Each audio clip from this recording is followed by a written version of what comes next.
오늘은 사사기 자기 생각의 한계 두 번째 시간입니다. 3장 1절에서 6절까지는 이스라엘이 타락했다라고 하는 말씀입니다. 이스라엘이 타락하고 하나님에게서 멀어진 데에는 어떤 이유가 있었습니까? 저희가 지난주에 말씀을 공부할 때 배웠는데요. 사사기 2장 7절을 보면 백성이 여호수아가 사는 날 동안과 여호수아의 뒤에 생존한 장로들이 사는 날 동안에는 여호와를 섬겼더라라는 겁니다. 그런데 그들이 전부 다 죽고 나서 어떻게 됩니까? 사사기 2장 10절에요. 그 후에 일어난 다른 세대는 여호와를 알지 못하며 여호와께서 이스라엘을 위하여 행하신 일도 알지 못했다라는 것입니다. 자녀들에게 믿음을 심어주려고 하는데요. 자녀들에게 믿음을 갖게 한다라는 것이 때론 부모에게 참 어려운 일입니다. 어릴 때에는 부모 손을 잡고 교회 오는 것 같은데 청소년기만 돼도 그게 참 쉽지 않습니다. 저희 아이들이 목회자의 자녀로 자라는데도요, 때로 저희도 갈등을 한 적도 있어요.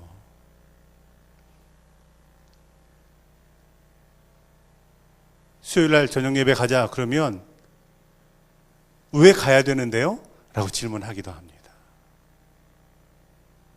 주일날 저녁에 저녁 예배 전에 청년들과 함께 모여서 오후 예배 드리고 이제 청년들이 식사하러 갔다가 저녁 예배 안 온 적이 있습니다. 그래서 그날 저녁에 어떻게 저녁 예배 안 올 수 있느냐? 그때도 아니 우리가 청년들과 같이 식사하고 저녁 예배 못 갈 수 있는 거 아니냐? 이런 대답을 듣기도 합니다.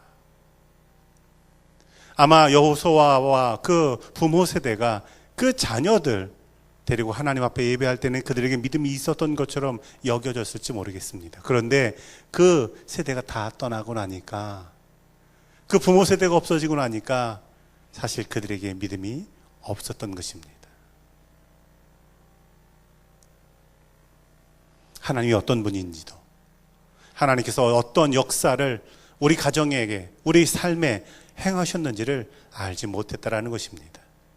그것은 결국 그들이 하나님 없는 삶, 그리고 성경에서 말씀하는 타락된 삶을 사는 단초가 되었다라는 것입니다.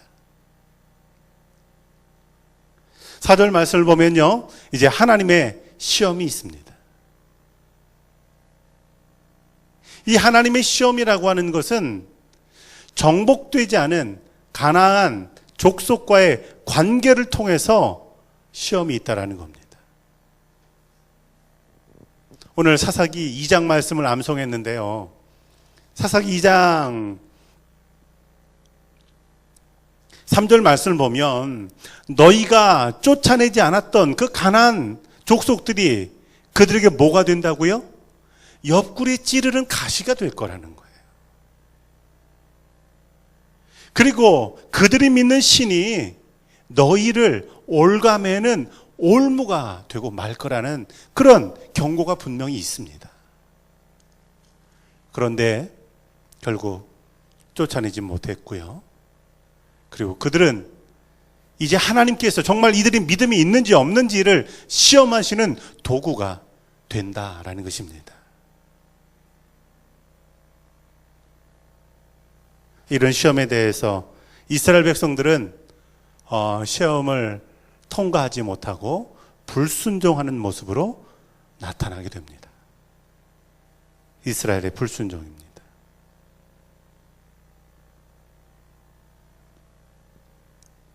이스라엘의 불순종은 세 가지로 나타납니다.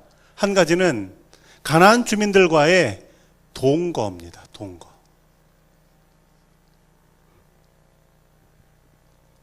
동거라고 하는 건 이스라엘 진영에 가나안 사람들도 들어와서 살고 가나안 사람들 사는 곳에 이스라엘 사람들도 들어가서 살게 됐다라고 하는 거예요. 같이 산다라고 하는 의미는 어떤 겁니까? 같이 산다라고 하는 건 두 가지 의미가 있어요. 하나는 그들의 문화를 받아들인다라는 것입니다. 같이 살면 그들의 문화를 받아들이게 되어 있고요. 그리고 문화뿐만 아니라 그들의 삶의 방식까지도 받아들이게 됩니다.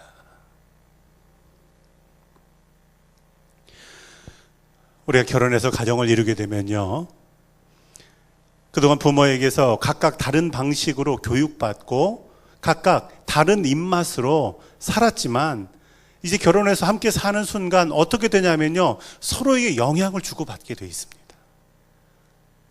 저는 결혼하기 전까지 저희 어머니가 해주신 음식을 먹었기 때문에 제 입맛은 어머니 입맛이었어요. 그런데 이제 사모와 결혼해서 살면서 제 입맛이 바뀌게 됩니다. 그 문화를 제가 받아들이는 거죠. 그리고 제 사모도 마찬가지로 저와 결혼을 해서 우리 가정의 문화를 받아들이게 되는 거예요. 함께 산다라고 하는 건 이처럼 서로가 서로를 맞추게 되어 있습니다. 그게 문화적으로는 서로 받아들이고 그리고 서로 동화되는 것입니다. 이스라엘의 불순종은 두 번째로 어떤 것으로 나타나냐 하면 결혼으로 나타납니다. 결혼. 가나안의 딸들을 이스라엘 족속의 아들들이 아내로 삼고 그리고 이스라엘 족속의 딸들을 가나안 족속의 아들들에게 주게 됩니다. 자, 이 결혼이 지니는 의미는 어떤 거냐면요, 이제 결혼하게 되면 무엇이 이루어질 수 없습니까? 그들을 정복하거나 그들을 쫓아낼 수 없어요. 어떻게 혼인관계를 맺고 그리고 가족으로 엮였는데 그들을 쫓아낼 수 있습니까? 결혼이라고 하는 것, 그것은 이제 하나님께서 이스라엘 백성들에게 명령하신 그 명령을 지키지 않겠다라는 의미인 겁니다.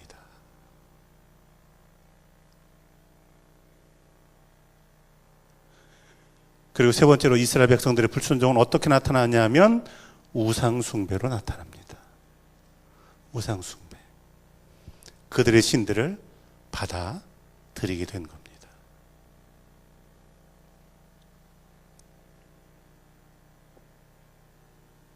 하나님의 시험에 대해서 이스라엘 백성들은 문화적으로 혹은 가정적으로 혹은 영적으로 불순종하게 됩니다. 그 문화에, 그 가정에, 그리고 그들의 믿음에 하나님과 관계없는 삶을 살게 되었다라는 것입니다.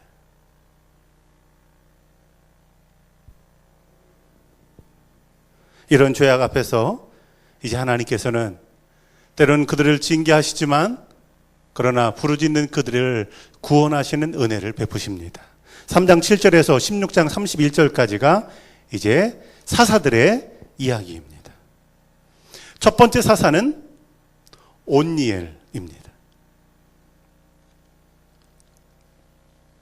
3장 7절에서 11절까지가 사사 온니엘에 관한 말씀입니다. 사사 온니엘이 있기 전에 먼저 이스라엘 백성들의 상태는 범죄하는 이스라엘입니다.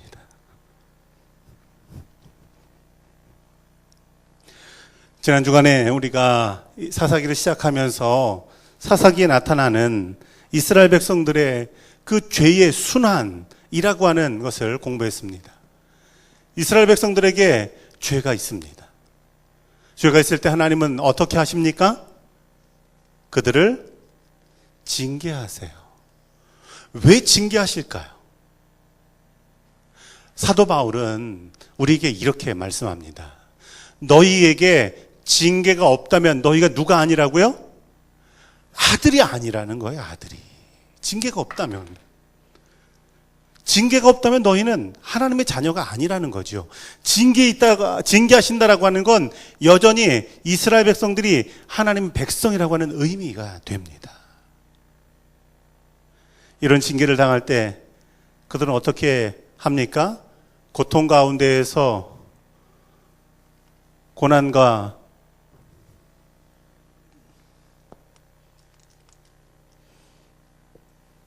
고통 가운데에서 그들은 하나님 앞에 간구합니다. 부르짖죠. 하나님 앞에 돌이킵니다. 하나님께로 돌아갑니다.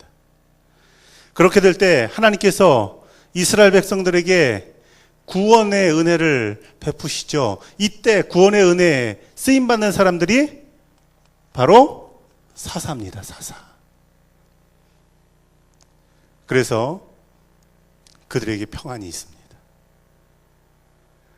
그런데 이런 구원의 은혜에 대해서 이스라엘 백성들이 어떻게 한다고요? 망각한다는 겁니다. 망각. 잊어버려요. 그 은혜가 당연한 것처럼 여깁니다. 그리고 하나님의 은혜를 잊어버리고 사는 삶은 다시금 죄악으로 나아가더라는 겁니다. 이런 사이클이 사사기에 계속해서 진행될 뿐만 아니라 그 사이클은 오늘 우리의 삶에도 있더라는 겁니다.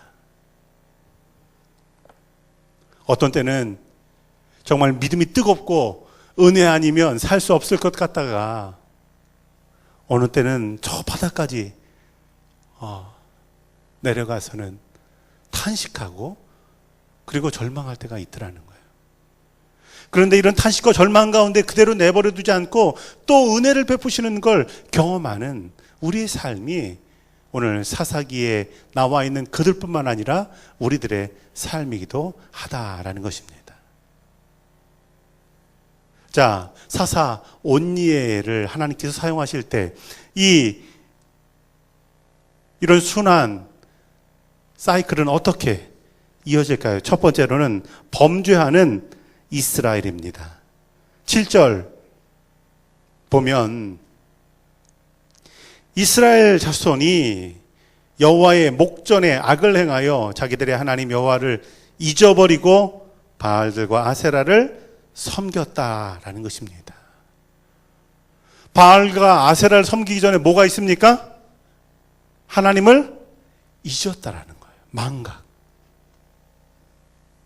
그리고 결국 그들은 바알과 아세라를 섬기는 죄로 나아가게 됩니다.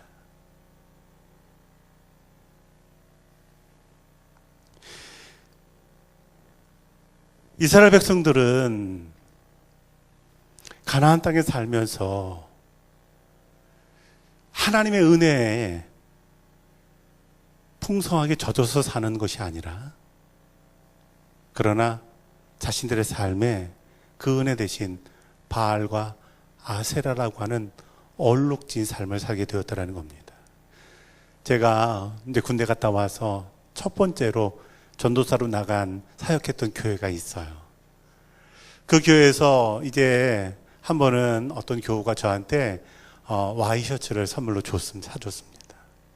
제가 그 선물 받고 얼마나 좋았는지 몰라요.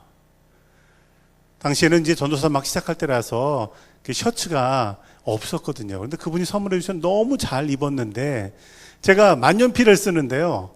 그 셔츠에다가 만년필을 탁 꽂아놨는데 보니까 잉크가 샌 거예요, 만년필에.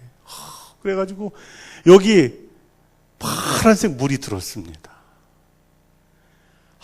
그 잉크를 빼려고요. 제가 당시 기숙사 살았는데 기숙사에서 막 빨고 그리고 표백제에다 담그고 그런데 결국 안 빠졌어요. 너무 아끼던 셔츠였는데 결국 버리고 말았습니다.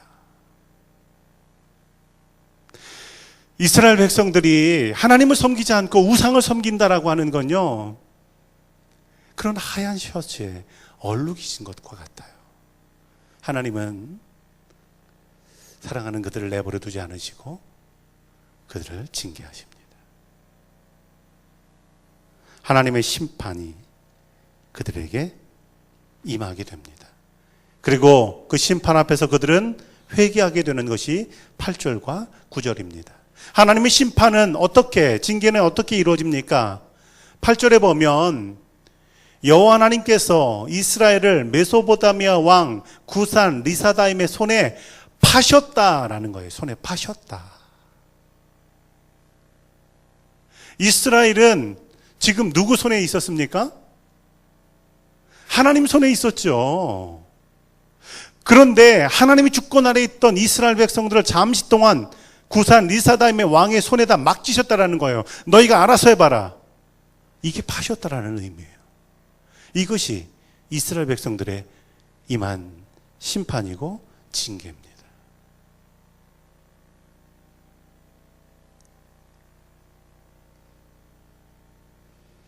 이런 심판과 징계 앞에서 징계를 그들은 8년 동안 받습니다. 그러다가 이제 고통 가운데 하나님 함께 나와서 부르짖습니다. 9절에 보면 이스라엘 자손이 여호와께 부르짖었다라는 거예요. 구산 리사다임의 징계 가운데 이스라엘 백성들을 회개하고 다시금 하나님께 부르짖는 간구의 자리로 나왔습니다. 이런 간구 앞에서 하나님께서 누구를 세우십니까? 구원자 온니엘을 세우셨어요. 사사. 그래서 그를 이스라엘 백성들을 구원하게 하셨다라는 것입니다. 지난주도 말씀드렸지만요, 우리가 믿음 생활하면서 믿음이 성장하고 성숙해지고 성화의 길로 나아간다라고 하는 건 어떻게든지 구원의 은혜에 머무는 거예요. 할 수 있는 대로 이 죄로 가는 길을 끊어버리는 겁니다.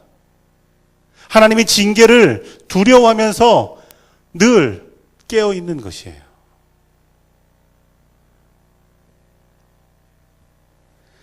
예수 그리스도의 은혜로 말미암아 구원 얻은 우리가 삶에서 주님을 다시 십자가에 못 박거나 주님을 슬퍼하게 하지 않는, 아니라 주님께서 마음껏 축복하시고 싶어 하시는 그런 삶과 가정으로 만들어 나아가는 복 있는 우리 교우들 되기를 주님의 이름으로 축원합니다.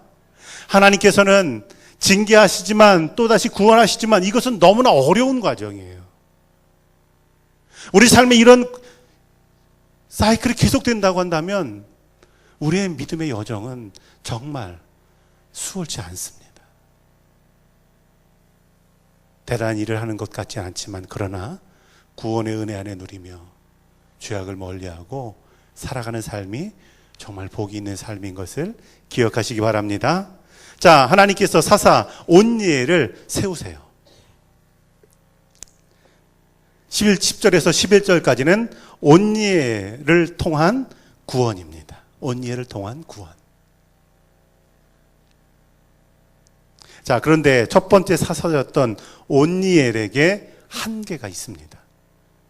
자기 생각의 한계가 온니엘에게도 있습니다. 그것은 바로 그가 이방인이었다라는 것입니다. 이방인.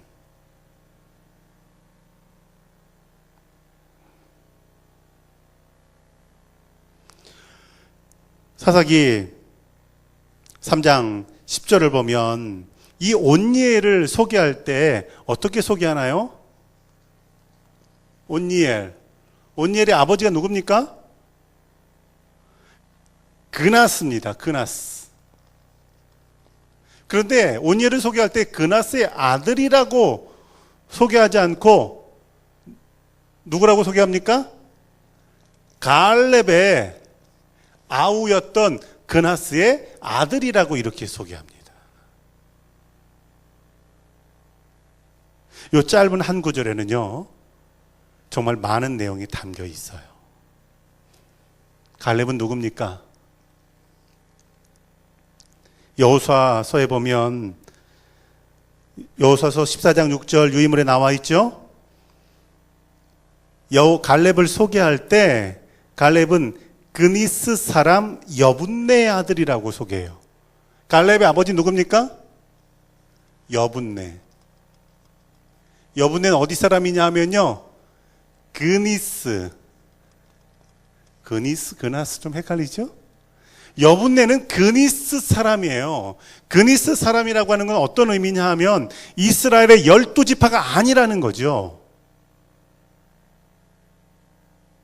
이스라엘 백성들이 애굽을 탈출할 때 12지파만 나오지 않고 이스라엘 백성들과 함께 애굽을 탈출한 사람들이 있습니다. 성경은 그들을 뭐라고 가리키냐면요, 허다한 잡족들이라고 그래요. 허다한, 다 일일이 거명하기도 어려운 잡족들이 이스라엘 지파들과 함께 애굽을 탈출했다라는 거죠. 그 가운데 이름도 알려지지 않은 한 가문, 그니스 가문의 여분네의 아들 갈렙. 갈렙의 아우의 아들이었던 온니엘이에요. 이 온니엘 무슨 말입니까? 이 사람은 12지파가 아니에요. 12지파가 아니라고 하는 건 이스라엘에서 메인스트림 주류가 아니라는 겁니다. 그리고 그들은 이스라엘 지파 가운데 이방인들로 사는 사람들이라는 겁니다. 지금 이스라엘이 어려움 당하고 있어요. 이런 어려움 앞에서 온니엘은 어떤 생각할 수 있습니까? 나는 12지파가 아닌데 내가 과연 여기에 나설 수 있겠나? 나서는 게 맞나? 나선다고 되겠나? 이게 바로 자기 생각의 한계입니다. 그런데 이방이지만 이런 자기 생각의 한계를 뛰어넘게 될 때 그는 이스라엘의 첫 번째 사사로 쓰임받게 되었다는 겁니다. 놀라운 사실은 사사시대의 12지파 가운데 첫 번째 사사가 나온 게 아니라 이방인 가운데 첫 번째 사사가 나왔다라는 사실입니다. 신앙생활 하면서요, 이런 자기 생각의 한계가 빠질 때가 있어요. 아니, 교회에 여러 중직들이 있는데 내가 그거 해야 될까? 자기 생각의 한계입니다. 장로님도 계시고 권사님도 계시고 집사님도 계신데 성도인 내가 그거 하는 게 맞나? 자기 생각의 한계예요.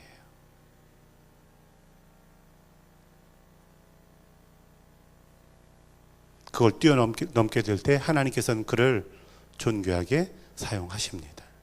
자, 9절에서 10절까지는 한계를 극복한 온니엘, 그는 어떤 사람인가라는 겁니다. 한계를 극복한 온니엘. 9절은요, 이 온니엘이라고 하는 사람은 훈련된 지도자였다라고 그렇게 말씀합니다.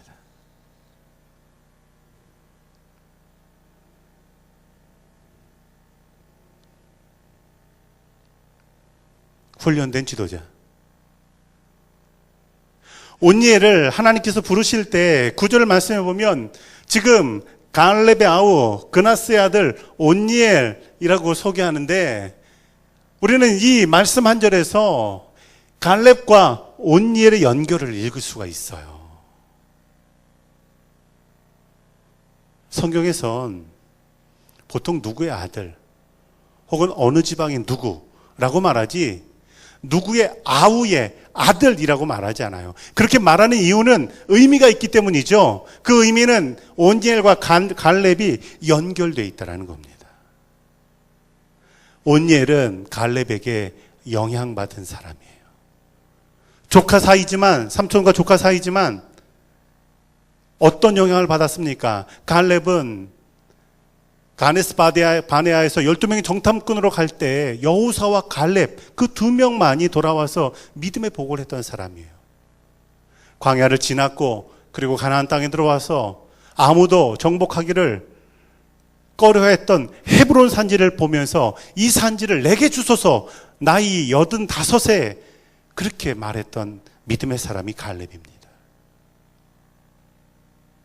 지금 성경이 이 온니엘을 갈렙과 연결시키는 이유는 온니엘은 바로 그 갈렙의 믿음을 이어받았다라는 겁니다. 그것이 첫 번째 사사로 쓰임받게 된 계기가 되었다라는 것입니다.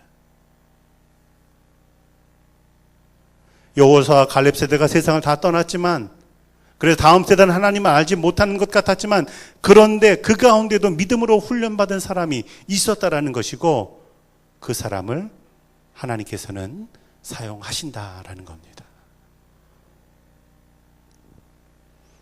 유인물에 보면 출애굽기 31장 2절 말씀이 기록되어 있는데요. 함께 읽어보겠습니다. 내가 유다 지파 훌의 손자요 우리의 아들인 부살레를 지명하여 부르고. 이 말씀은 언제 말씀입니까? 이스라엘 백성들이 광야에서 성막을 만들 때 말씀이에요. 성막을 누가 만들어야 됩니까? 이 천지는 하나님께서 말씀으로 창조하셨지만 성막은 사람이 손으로 만들어야 돼요. 그 성막을 누가 만들어야 되느냐? 하나님께서 훌의 손자 우리의 아들인 부살렐이라는 거죠. 이번에는 부살렐을 소개할 때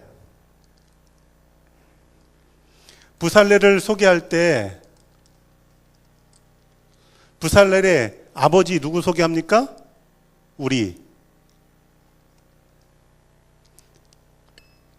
부살렐의 아버지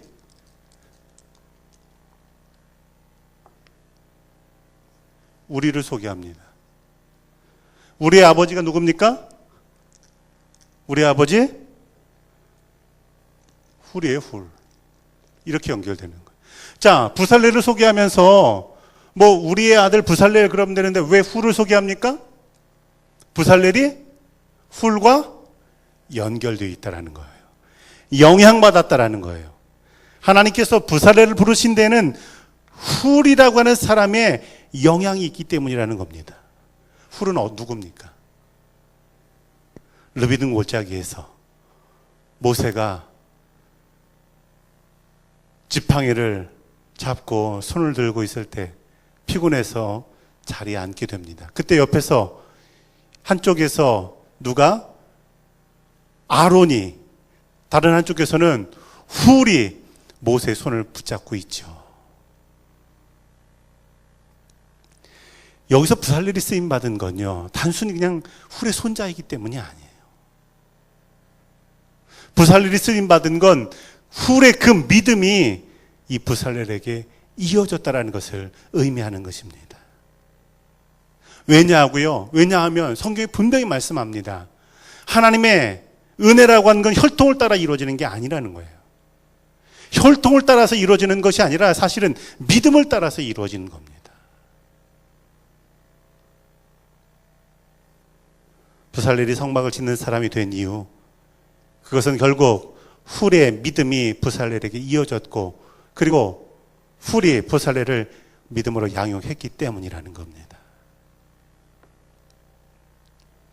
그래서요, 이 말씀을 볼 때마다 부모가 자녀를 믿음으로 잘 양육하는 것도 중요합니다.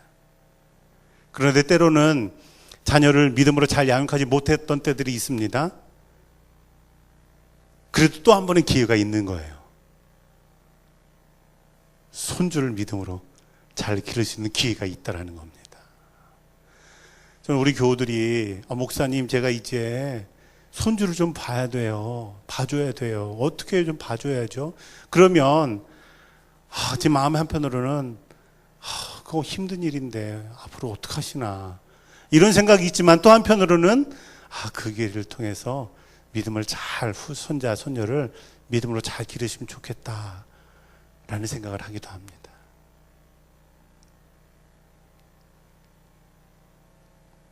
온니엘이 사사로 쓰임받게 된 데에는 결국 가정에서 이러한 좋은 믿음의 훈련을 받았기 때문이라는 사실입니다. 자, 두 번째로 한계를 극복한 온니엘이 하나님께 쓰임받게 된 또 하나의 이유는 하나님의 영에 충만한 지도자였기 때문이다라는 겁니다.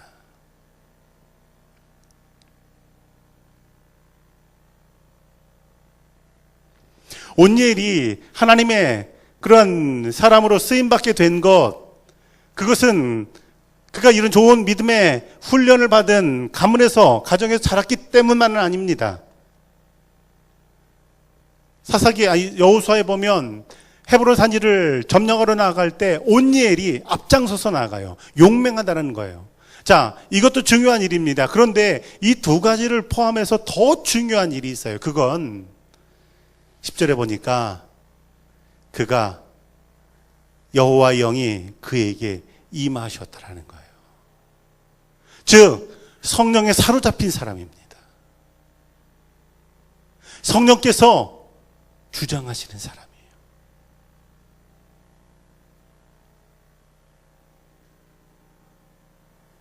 그렇게 될 때 그는 하나님의 손에 붙들려서 메소포타미아 왕 구산 리사다임을 넘겨뜨리게 됩니다.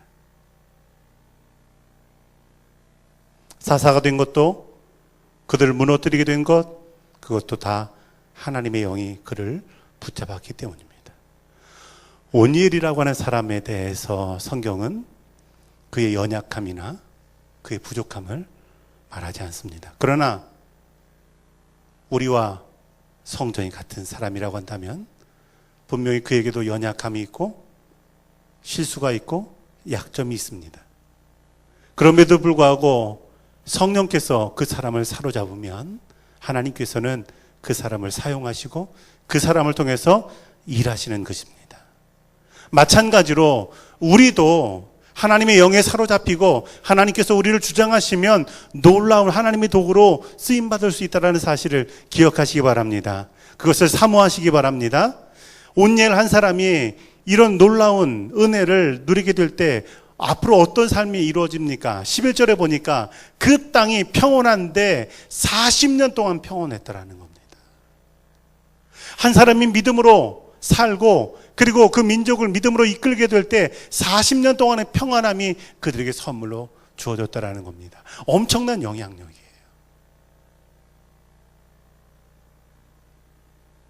나 한 사람이 믿음으로 바로 서는 것, 그것이 내 삶을 복되게 하는 것일 뿐만 아니라 우리 가정을 평안케 하고 그리고 내가 믿음 가지고 살아가게 될 때 우리 공동체가, 우리 지역이, 우리 사회가 평안할 수 있다면 위대한 영향력입니다. 이런 영향력 있는 그리스도인들이 되기를 주님의 이름으로 축복합니다. 자, 3장 12절에서 30절까지는 두 번째 사사 에훗에 대한 말씀입니다.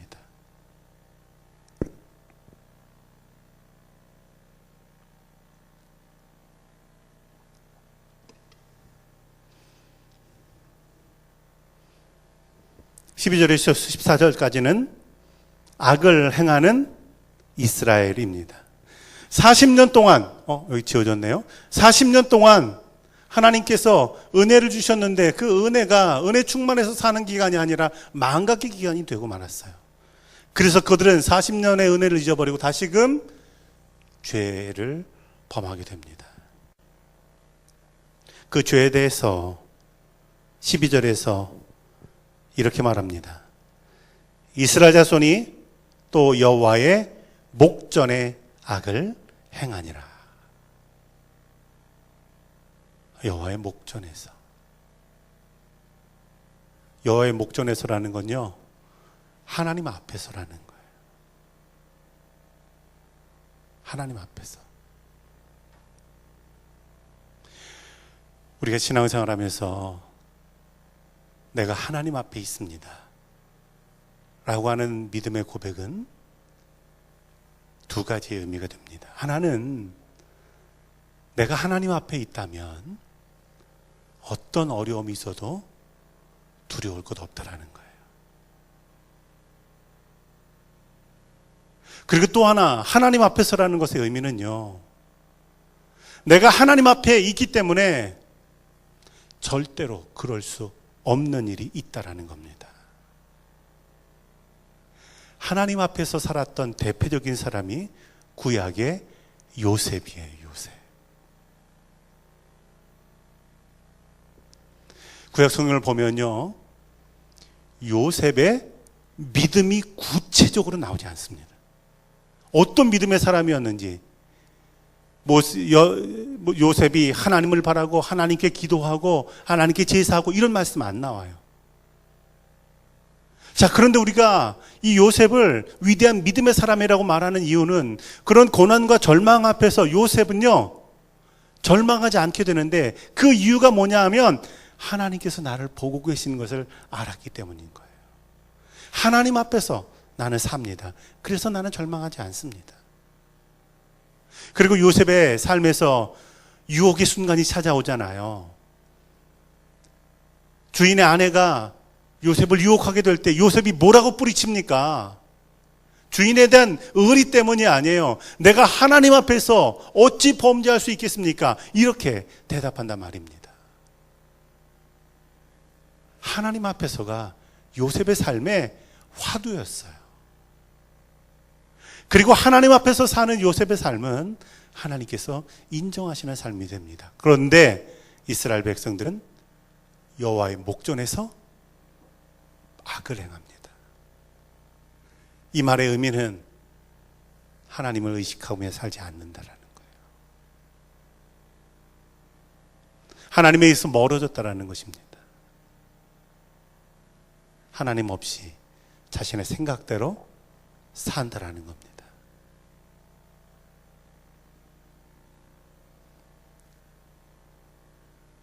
하나님 없이 우상 숭배를 포함해서 여러 가지 악을 행하게 될 때 하나님께서 어떻게 하십니까? 다시 징계하시죠. 징계하십니다. 그런데 이번에 이스라엘을 징계하시는 모습을 보면 어떤 일들이 우리 삶에 있는가를 구체적으로 보여집니다. 12절에 보면 모압 왕 에글론이 강성해졌다라는 거예요. 강성해졌다.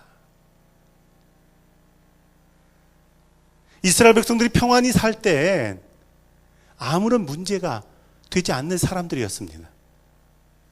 그런데 문제가 되지 않을 것으로 여겼던 사소한 것이 어느 날 문제가 되기 시작해요. 여러분 영적인 분별력을 가지셔야 됩니다. 어느 날 아무렇게 내 삶에 문제가 되지 않을 것으로 여겼던 것들이 문제가 되는 일들이 있어요. 그런데 그 문제는 한 가지 문제로 그쳐지지 않습니다. 이 에글론이요 점점 여러 나라들과 연합하게 돼요. 암몬과 아말렉을 끌어들입니다. 하나님의 징계는 적이 강성해지는 것, 문제가 아닌 것이 문제가 되는 것을 시작해서 적이 점점 늘어나는 것으로 확장됩니다. 처음에는 한 가지 문제였던 것 같은데 여기저기서 문제들이 계속해서 일어나는 거예요. 그 문제들이 합쳐져서 눈덩이가 커지는 것처럼 점점 더 큰 문제로 다가온다라는 겁니다. 그리고 어떻게 되냐 하면 가장 약한 곳이 공격당한다라는 거예요. 우리 교우들에게 있어서 제일 약한 곳이 어떤 곳입니까? 사람은요, 약한 곳이 있습니다. 그 약한 곳은 성장 과정에서 약해진 곳이기도 하고 또 현재 내 시점에서 내 삶에서 약한 곳이기도 해요. 항상 사단은 그 약한 곳을 공격합니다. 그 약한 곳으로 유혹하고 그 약한 곳으로 시험하고 그 약한 곳으로 넘어뜨리려고 해요. 이스라엘 백성들의 약한 곳은 종려나무 성읍이었습니다. 종려나무 성읍이 어디냐 하면요, 오늘날의 여리고를 가리켜요. 왜 여리고가 약한 곳일까요? 이스라엘 백성들이 요단강을 건너서 가나안 땅 첫 성 여리고 성이었어요. 그 성 무너뜨린 다음에 하나님께서 뭐라고 말씀하십니까? 다시 재건하지 말라. 무너진 상태였어요. 어떻게 보면 요단강을 건너서 첫 성 요새로 잘 세워야 되는 곳인데 제일 약한 곳이었고 그것이 공격당하게 됩니다. 이곳이 공격당하게 될 때 어떤 일이 일어나냐면요, 그들이 가나안에서 종이 되었다라는 겁니다.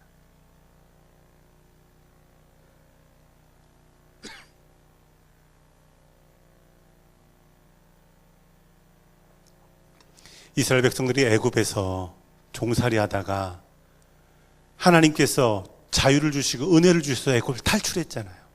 그래서 가나안에 왔습니다. 가나안에서 그들은 자유인으로 살았어요. 그런데 믿음에서 멀어지고 하나님 없이 살게 되니까 가나안 땅에 사는 그들이 누가 되냐 하면 다시 종이 되더라는 거예요.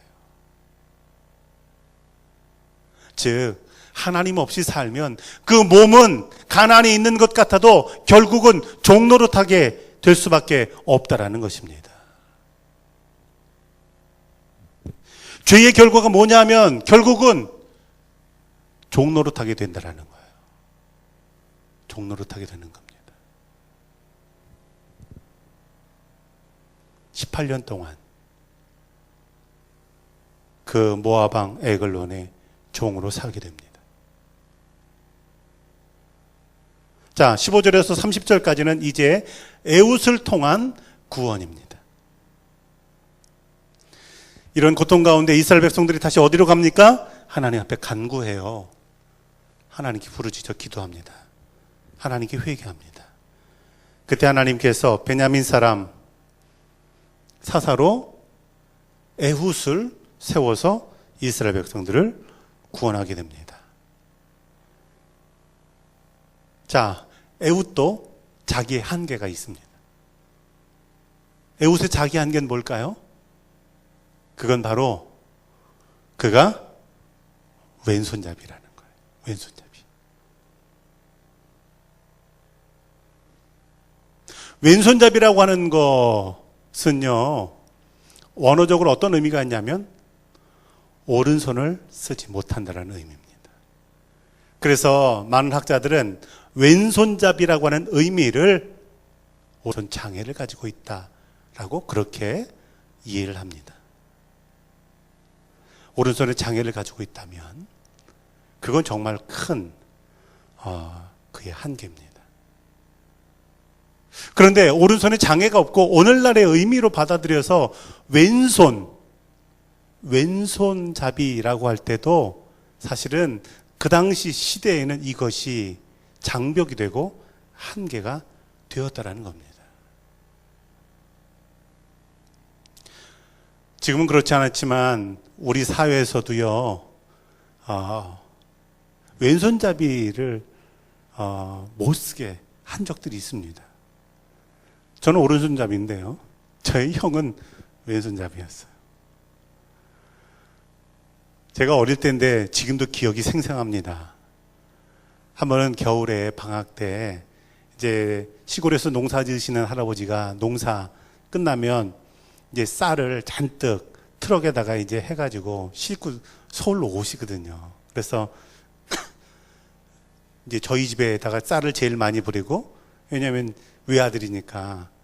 그리고 이제 뭐 저희 고모님네 이런 데 다 돌아다니면서 쌀을 다 내리고선 할아버지가 한 3-4주에서 한 달까지 이제 농한기에 겨울에 왔다가 다시 이제 시골로 돌아가세요. 그런데요, 할아버지 오셔서 이제 같이 식사를 하는데 형이 왼손으로 밥을 먹었거든요. 할아버지가 식사하시다 말고 저를 탁 놓으시는 거예요. 옛날 분이니까 큰 손자를 얼마나 사랑하겠습니까? 그런데 오른손으로 숟가락을 잡으라고. 저는 그렇게 무섭게 말씀하신 거 처음 봤어요. 그리고 그날 저희 밥 먹고 나왔는데 어머니가 할아버지한테 엄청나게 혼났어요. 왜 왼손 쓰는 걸 그대로 뒀냐고. 그래서 평소에는 왼손으로 먹다가 할아버지만 오시면 오른손으로 이제 저 형이 밥을 먹고 그랬거든요. 자, 문화적으로 볼 때요, 이 오른이란 말은 어디에서 나왔냐면요, 우리 국어에서 오른에서 나왔다라는 거예요. 오른손을 쓰는 건 옳은 일이라는 거예요. 옳은 일. 그런데 이건요, 우리나라 말만 그런 게 아니에요. 영어에서 오른쪽이 뭡니까? right시죠. right 또 다른 의미가 어디 있어요? 오른쪽 말고 바르다예요. 바르다. 영어도 역시 바르다라는 의미예요. 그러면 왜는 뭐예요? 왜는 옳지 않은, 바르지 않은 의미라가 있습니다. 자, 왼손잡이 에훗이 이게 자기 한계예요. 오늘날의 의미로 그냥 단순히 왼손잡이라고 하는 것도 한계고, 그리고 학자들이 말하는 것처럼 오른손을 쓰지 못한다, 오른손에 장애가 있다, 이건 역시 그에게 한계, 자기 한계라는 겁니다. 자, 그런데 이 자기 한계를 그가 어떻게 이겨나가게 됩니까?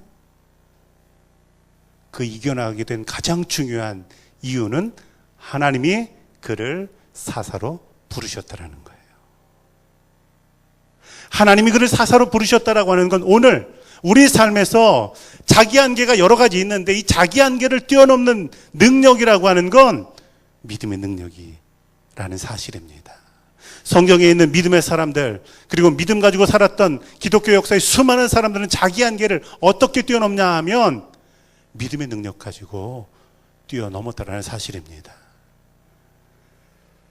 우리 교우들의 삶에 여러 가지 자기 한계가 있죠. 믿음의 능력을 사용하시기 바랍니다. 이 믿음의 능력은 그가 가지고 있는 한계를 뛰어넘습니다. 자, 그러면 하나님께서는 이런 자기 한계를 가지고 있는 에훗을 어떻게 사용하실까요? 15절에서 25절에 보면 그 약함이 오히려 장점이 되도록, 그 약함이 기회가 되도록 사용하셨다라는 거예요. 성경을 보면 에훗은 뭐 하는 사람입니까? 이스라엘 백성들에게 조공을 거둬서 모압 왕 에글론에게 갖다 주는 조공 감독관이었어요. 조공 감독관이어서 언제든지 왕을 쉽게 만날 수 있는 자리입니다. 그런데 어느 날 조공을 다 이제 왕에게 보고하고 사람들을 돌려보내고서 다시 에훗이 왕을 찾아옵니다. 그리고 왕에게 말합니다. 왕이요, 제가 은밀하게 좀 드릴 말씀이 있습니다. 그럴 때 왕이 어떻게 합니까? 가까이 있는 사람들 다 물려요. 가까운 사람들을 물리게 되는 데는 이 에훗이라고 하는 사람이 은밀한 얘기를 하겠다라고 하는 것도 있지만 또 하나는 그가 가지고 있는 핸디캡, 자기 한계, 그것이 사실은 기회가 되기도 한다라는 겁니다.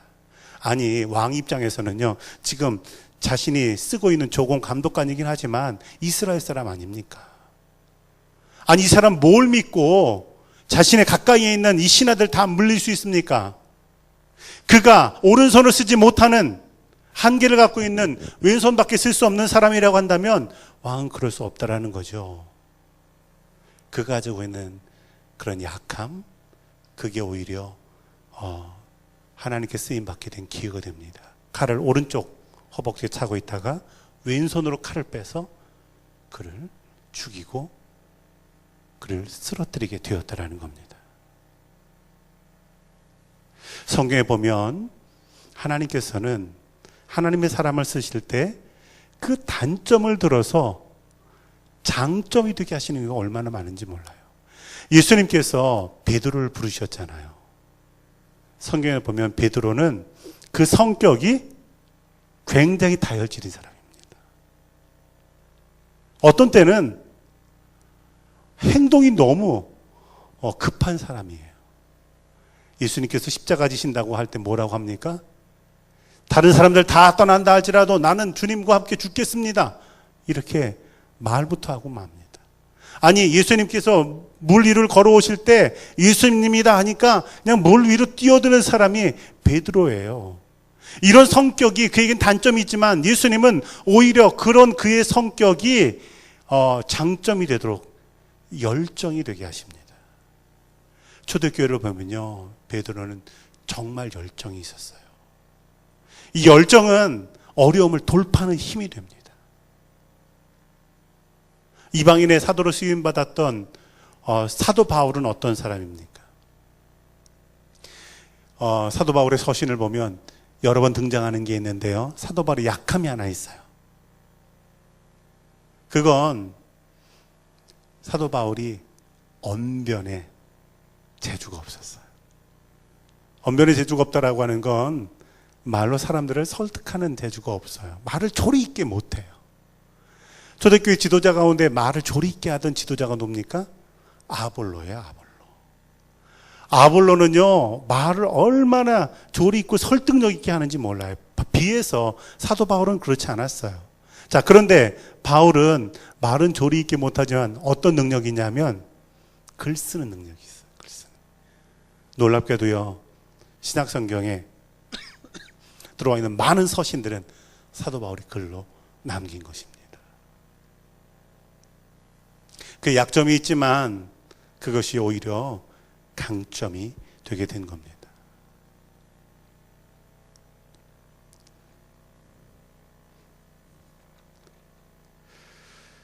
에웃이라고 하는 사사는요, 오른손을 쓰지 못하는 핸디캡이 있습니다. 하나님께서는 이 사람의 이 병을, 약함을 고쳐서 그를 사용하실 수도 있어요. 하지만 그걸 그대로 두시고도 얼마든지 그를 하나님의 사람으로 쓰실 수 있다라는 것입니다. 고쳐서 사용하시든 그대로 사용하시든 하나님의 은혜 주시면 그 누구라도 하나님께서 기쁨으로 사용하는 것을 기억하시기 바랍니다. 자, 두 번째로 이 에훗은 계획하는 지도자였다는 거예요. 계획하는 지도자. 하나님께 사사로 쓰임받게 될 때 이제 모압왕 에글론, 그리고 에글론이 데리고 있는 1만 명의 부하를 어떻게 할 것인가 기도하지만 동시에 계획합니다. 그의 계획은 두 가지예요. 한 가지는 왕을 처단해야 된다는 겁니다. 또 한 가지는 지금 1만 명의 병사를 그대로 보낼 수 없다라는 거예요. 그래서 그는 왕을 먼저 처단합니다. 처단하고는 문을 안에서 닫아 걸고 나오죠. 성에 보면 왕이 서늘한 방에서 발을 가리고 있다라고 표현합니다. 왕이 쉬고 있다라는 거예요. 시간을 법니다. 그 시간 동안 에훗은 어디로 달려갑니까? 길가를 지나서 요단강가로 나아갑니다. 에브라임 산지로 나아갑니다. 그리고 나팔을 불어서 사람들을 모읍니다. 그 순간에 사람들은 이제 왕의 침실로 들어갑니다. 왕이 너무 오랫동안 나오지 않는다. 문을 열고 들어가 보니까 이미 왕이 죽어 있어요. 왕이 죽어 있게 될 때 나머지 부하들은 어떻게 합니까? 일단 모압으로 돌아가자. 그리고 1만 명의 병사가 모압으로 건너가려면 요단강 건너가야 되거든요. 요단강가에 있는 게 길갈이잖아요. 그리로 나옵니다. 그때 에훗은 에브라임 산지에서 나팔을 불고 모았던 병사들을 데리고 그 모압의 병사들을 전부 다 진멸했다라는 겁니다. 하나님의 영이 충만히 임하면 주의를 감당하는데 동시에 믿음 가지고 계획하고 실행하게 될 때 하나님의 역사가 이루어지게 되는 것입니다. 에훗, 자기 한계가 있지만 믿음의 능력으로 자기 한계를 극복하고 그리고 이스라엘 백성들에게 평화를 가지고 오게 됩니다. 에훗이 가지고 왔던 평화가 성경에 보니까 80년이라는 거예요. 80년.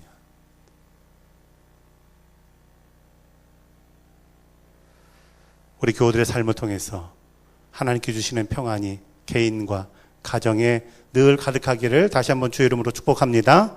자, 3장 31절 한 절에 나와 있는 사사가 있습니다. 삼갈입니다. 삼갈.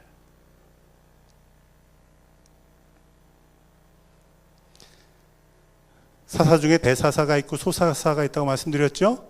소사사는 왜 소사사라고요? 내용이 짧아서. 삼갈은 한 절입니다. 그런데 이 삼갈에 대해서 저는 이름을 붙여봤는데요. 세 가지가 없는 사사라고 그렇게 이름 붙여봤습니다.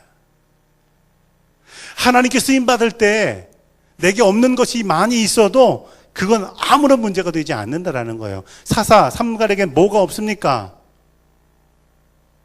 좋은 배경이 없어요. 삼갈이라는 이름은 히브리 이름이 아닙니다. 무슨 말이에요? 12지파 사람이 아니라는 거죠. 어떤 정보도 성경이 기록하고 있지 않습니다. 그 가문도 그 배경도 없어요. 그런데 하나님께서 그를 사용하시고자 한다면 어떤 배경이 없어도 하나님은 사용하신다는 겁니다. 대표적인 사람 가운데 하나 엘리야 선지자가 있어요. 성경을 보면 엘리야의 고향이 어디냐 하면 길르앗, 디셈이라고 그렇게 말합니다. 길르앗은 요단강 건너편에 있는 가나안 지역을 다 점령할 때 에브라임과 므낫세 반지파, 르우벤 지파는 요단 동편 땅을 받았잖아요. 그 요단 동편이 길르앗이 있는데 디셈이라고 하는 곳은 성경에 한 번 나오는 요단 동편에 있는 시골이에요. 아무도 알아주지 않는. 사실 엘리야도 어떤 배경도 없는 사람입니다. 그런데 하나님께서 그를 선지자로 사용하셨고요. 삼갈도 그런 좋은 배경 없음에도 불구하고 하나님은 그를 사용하신다라는 거예요.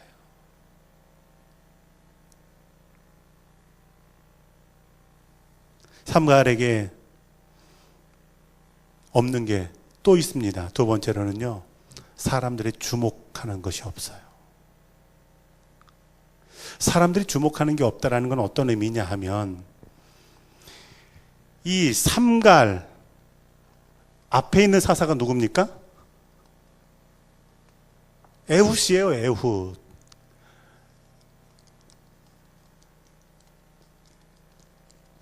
삼갈 뒤에 있는 사사가 드보라입니다. 에훗과 드보라는 정말 드라마틱한 이야기들이 많아요. 그리고 이 에훗 사사를 통해서 80년 동안 평안이 있었습니다. 어떻게 보면 삼갈은 에훗과 드보라 사이에 끼어있는 사사라고 말할 수 있어요. 사람들 앞에 드러나지 않는 조연과도 같은 사사입니다.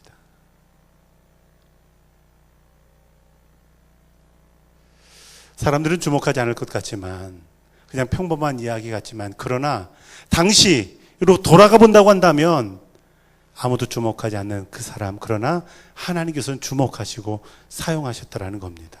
성경은요, 위대한 믿음의 몇몇 사람들만으로 성경의 이야기가 이루어지는 것이 아닙니다. 성경에 정말 위대한 믿음의 사람들이 있지만 그 곳곳에는 정말 믿음으로 살았던 이런 삼갈 같은 주목받지 않는 사람들이 있어요. 그리고 그 자리에서 넉넉히 주의 일을 감당해 냈다라고 하는 사실입니다. 세 번째, 삼갈에게 뭐가 없냐면요, 무기가 없어요. 그가 쓰임받을 때 그는 소모는 막대기 가지고 블레셋 사람을 물리쳤다는 겁니다. 당시에 풍습과 문화라는 책을 보면 소모는 막대기라고 하는 건 그냥 막대기가 아니고요. 평소에는 소를 모을 때 쓰기도 하지만 반대편에는 조그만 삽이 달려 있다라는 거예요. 소모는 막대기라는 건 다시 말하면 농사짓는 사람이 쓰는 농기구라는 거예요. 농기구 가지고 무기도 아닌 그것 가지고 하나님께 쓰임받았다는 사실입니다. 무기 없이 쓰임받은 대표적인 사람이 우리가 아는 다윗이에요. 다윗이 골리앗을 쓰러뜨릴 때 사용했던 물맷돌이라는 것 있잖아요. 물맷돌과 물매는 어떻게 생겼냐면 우리가 아는 새총 아시죠? 새총에서 나무 부분이 없어요. 큰 끈하고 뒤에 돌을 할 수 있는 그런 끈만 있습니다. 사람은 그 양치기들이 물맷돌을 어떻게 쓰냐면요, 긴 끈에다가 이제 조그만 천자락 하나 놓고 거기다 돌을 해가지고 이렇게 빙빙빙 돌려요. 돌리다가 이제 한쪽 끈을 놓으면 돌이 날아가게 되겠죠. 그렇게 해서 맞추는데, 목자들은 이 물매를 어디 사용했냐면 양칠 때 주로 썼습니다. 양을 이렇게 몰고 가는데 양들이 꼭 말을 안 듣거든요. 꼭 가지 말아야 되는 대로 자꾸만 간단 말이죠. 그러면 목자들이 어떻게 하냐면 조그만 물맷돌 하나 들어가지고 물매 걸어서 빙글빙글 돌려서 한쪽을 놔서 양을 맞춥니다. 머리 맞추면 큰일 나겠죠? 양의 엉덩이를 맞춰요. 그래서 엉덩이를 탁 맞추면 양이 딴 길로 가다가 엉덩이 딱 맞고 아야 하고 다시 돌아와요. 그래서 목자들은 늘 물매를 던지는 연습을 해요. 양을 맞출 땐 조그만 물매로 맞추겠죠. 그런데 그걸 큰 돌, 물맷돌 갖다가 골리앗을 향해 던졌거든요. 이건 무기가 아니고요. 양치는 목동들이 양을 칠 때 쓰는 도구였어요. 자, 그런데 보십시오. 그에게 무기가 없었지만 하나님은 가장 위대한 장수였던 골리앗을 쓰러뜨려 하셨던 것처럼 삼갈, 소모는 막대기는 무기가 아니지만 하나님의 손에 들리면 하나님께서 넉넉히 사용하신다는 겁니다. 모세가 들었던 지팡이도 마찬가지입니다. 그 지팡이는 그저 평범한 양을 치는 지팡이였지만 하나님께서 사용하시니까 그것으로 홍해도 가르고 그것으로 반석에서 샘물도 나고 그것으로 하나님이 살아계심을 증거하게 되었다는 것입니다. 사사 삼갈이라고 하는 사람은 정말 아무것도 없는 사람이에요. 배경도 없어요. 사람들 앞에 내세울 것도 없어요.